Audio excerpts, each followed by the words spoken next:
সর্বস্তরের জনগণ জাকের পার্টিকে কেন ভোট দিবে?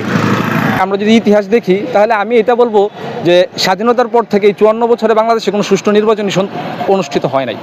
যেই দলগুলাই যে কোনোভাবেই হোক ভোটের মাধ্যমে অথবা অগণতান্ত্রিকভাবে তারা ক্ষমতায় আসার পরে তারা জনগণকে যে প্রতিশ্রুতি দিয়েছিল সেই প্রতিশ্রুতি তারা রক্ষা করে নাই। আমরা বিগত সময়ে 17 বছর এক সরকারকে দেখছি, বিগত আরেক সরকারকেও আমরা দেখেছি।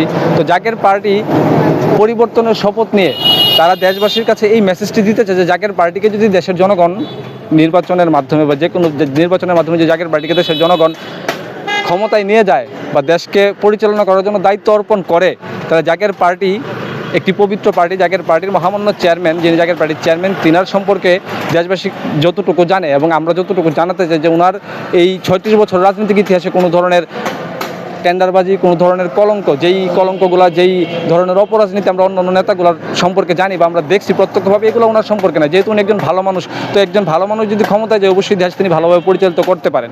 তো যা সত্যিকার অর্থে আমি মনে করি যে যদি একটি কল্যাণ রাষ্ট্র অর্থনৈতিক, আর্থসামাজিক এবং সকল বিষয়ে একটি কল্যাণ রাষ্ট্র গঠন করতে হয় এবং এই জাতিকে মুক্ত করতে হয়, পরিপূর্ণভাবে গণতন্ত্র প্রতিষ্ঠা করতে হয়, তাহলে অবশ্যই জাকের পার্টিকে ভোট দেওয়া উচিত, জাকের পার্টিকে ক্ষমতায় যাওয়া উচিত।